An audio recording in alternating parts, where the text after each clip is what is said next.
¿Le es lícito al hombre repudiar a su mujer? Esta pregunta de los fariseos a Jesús no se refiere al divorcio, tal y como ahora se plantea, sino a la desigualdad de derechos entre el hombre y la mujer. El divorcio, el repudio, era un documento para despedir a la mujer. En aquella época era una tremenda discriminación de la mujer. Las razones para despedirla eran ridículas. Si la mujer dejaba quemar la comida, si el hombre había encontrado otra mujer más atractiva. Y Jesús rompe con la interpretación machista por la cual el hombre podía despedir a su mujer por cualquier causa y se pone de parte del más débil. Jesús responde a esa pregunta que era una trampa que le plantean los fariseos para tentarle, con una cuestión muy concreta sobre el poder que cierta ley antigua le daba al hombre para expulsar a su mujer, y le remite al plan de Dios original, citado en el Génesis. En el principio de la creación, Dios los creó, hombre y mujer, y serán dos, un solo ser. Es una expresión hebrea que significa dos en plena comunión de amor, es decir, contra una mentalidad y una cultura judía. Jesús afirma la igualdad del hombre y la mujer fundamentada en el amor y en la libertad. El amor solo es posible en igualdad y en dignidad, no sobre la posesión del varón sobre la mujer, ni de la mujer sobre el hombre. Jesús termina con la cita del Génesis, afirmando: lo que Dios ha unido, que no lo separe el hombre. ¿Qué quiere decir con esa afirmación? Que el amor no se acaba nunca. Y la respuesta desconcierta a todos. Las mujeres no se lo podían creer. Lo que Dios ha unido, que no lo separe el hombre. Es una expresión que significa que Dios no quiere mujeres maltratadas, sometidas al varón. Jesús no admite esa superioridad del varón y el sometimiento de la mujer, sino el verdadero amor entre ambos. Ese es el ideal del matrimonio cristiano. Ahora, muchas veces nos encontramos con la realidad de tanto sufrimiento y a veces de tanto divorcio. Ahí está Jesús con su comprensión y con su cercanía. Por eso el Papa nos recuerda en la exhortación posinodal Amoris Laetitia, la alegría del amor.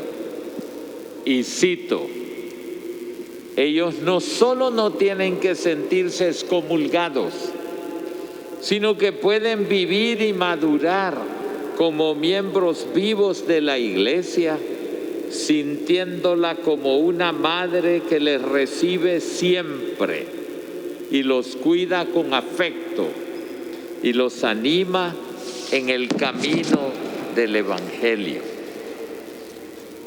Ciertamente que la clave de nuestra vida está liberar el verdadero amor, que es el designio que Dios tiene sobre cada uno de nosotros y que está en el fondo del corazón humano. Jesús, al proponer el ideal del matrimonio, pone de relieve el potencial de un verdadero amor. Y si no hay verdadero amor, no hay vínculo. Por supuesto que nuestra capacidad de amar está condicionada por nuestros problemas humanos, afectivos, intereses que muchas veces ciegan, inmadureces que impiden elegir bien. Jesús solo hace una propuesta. Lo mejor es esforzarse para que la unión nunca se rompa y que ese amor no se enfríe nunca. Pero si esto se hace imposible, Él estará siempre a nuestro lado, comprendiendo nuestras fragilidades, perdonando nuestros errores y alentando nuestra vida para poder empezar de nuevo. Por eso el matrimonio cristiano necesita de un encuentro personal permanente. Aquí encontramos varios puntos que vale la pena profundizar. Muchos matrimonios no han sido sacramentos porque se llegó sin la necesaria preparación o sin la necesaria madurez. El amor y la familia no son un plan de ningún humano, ni de ninguna legislación, ni de ningún gobierno. El amor y la familia son un proyecto de Dios y es a Él a quien se le deben pedir las instrucciones. Ya lo hemos escuchado en las lecturas de este domingo. No es proyecto de ninguna ideología, ni ningún movimiento, llámese feminista o masculinista o como sea. Es al Creador a quien se le deben pedir las instrucciones y están muy claras en la Biblia. No dijo, dejará el hombre a su familia y se unirá a otro hombre.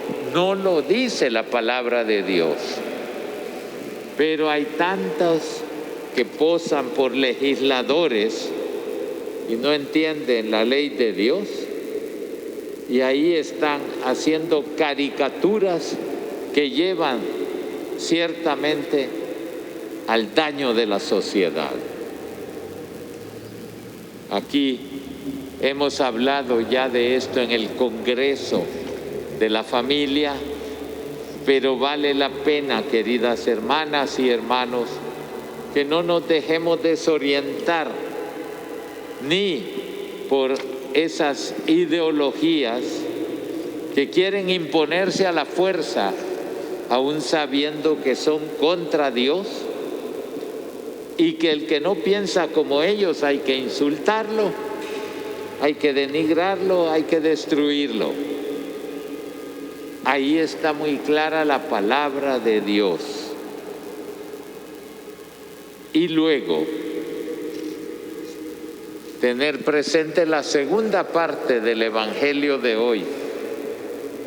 Los niños se acercaban a Jesús para que los tocara, pero los discípulos los regañaban y Jesús les dijo indignado, dejen que los niños se acerquen a mí. Los discípulos impiden que se acerquen los niños, no porque puedan molestar al maestro, sino porque los niños no representan nada en esa cultura. Los niños eran tan menospreciados como las mujeres. Y Jesús rompe el esquema cultural y acoge a los niños. En definitiva, las mujeres y los niños eran en aquella cultura considerados de rango inferior. Jesús les devuelve su dignidad, rompiendo esos esquemas sociales y religiosos vigentes.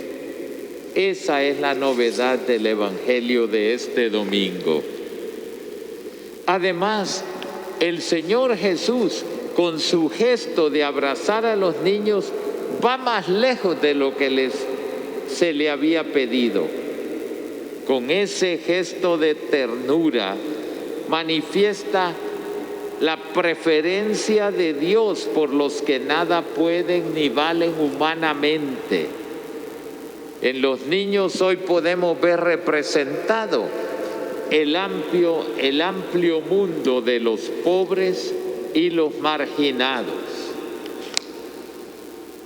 Qué triste lo que hemos visto esta semana, que algunos movimientos llamados feministas quisieron incendiar la Catedral de México y una iglesia en Guadalajara, otra iglesia en Medellín, Colombia.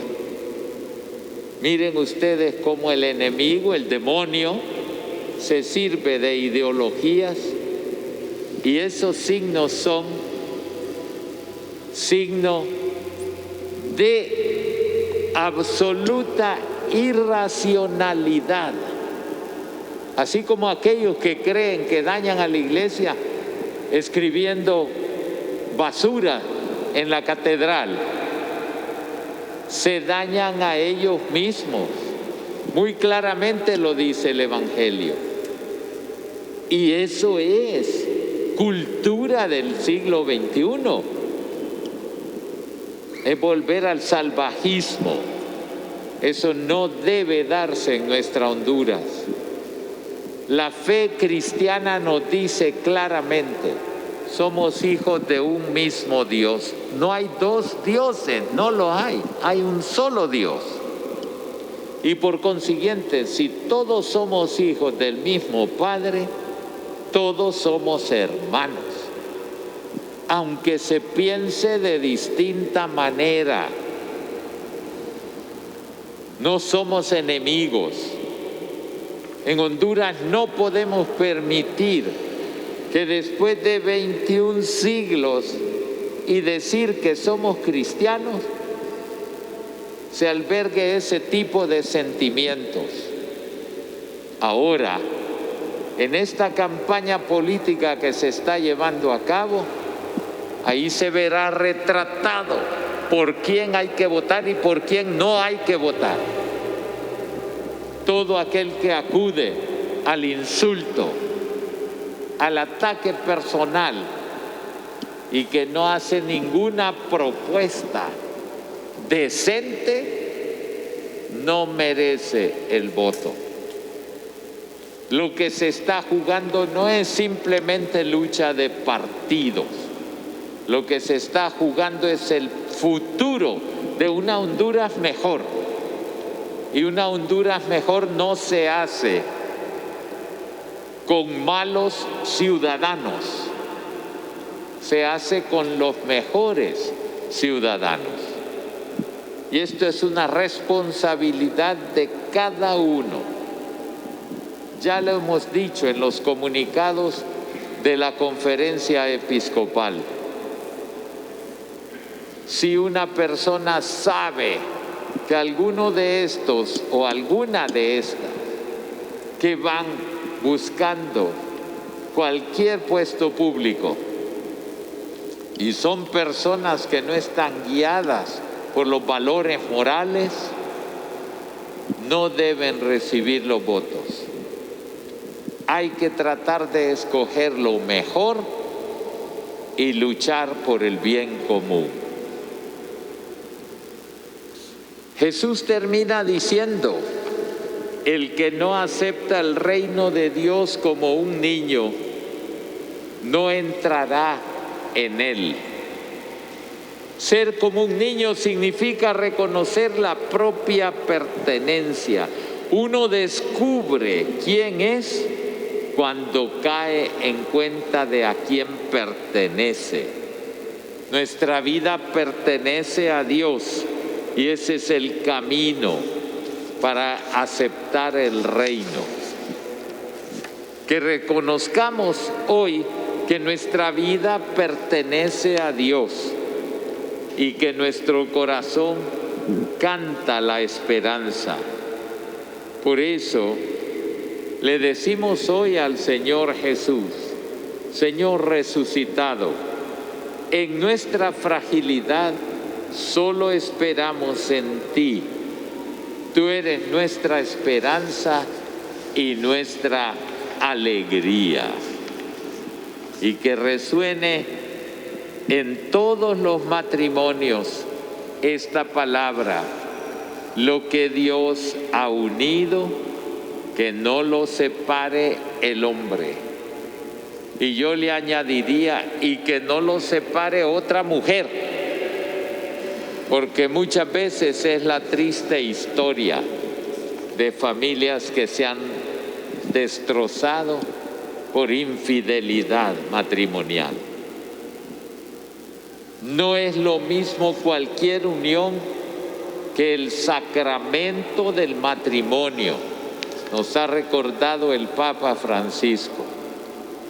Y por consiguiente, ese valor está ahí. Cuando un novio acepta a su novia en la celebración sacramental y le dice: te acepto como esposa o te acepto como esposo y prometo serte fiel. No es una palabra vacía. Prometo serte fiel en lo próspero y en lo adverso, en la salud y en la enfermedad, y amarte y respetarte todos los días de mi vida. Que el Señor Jesús continúe fortaleciendo a los matrimonios y haciendo que verdaderamente Honduras se construya sobre buenas familias, sobre las mejores familias, sobre todas las familias.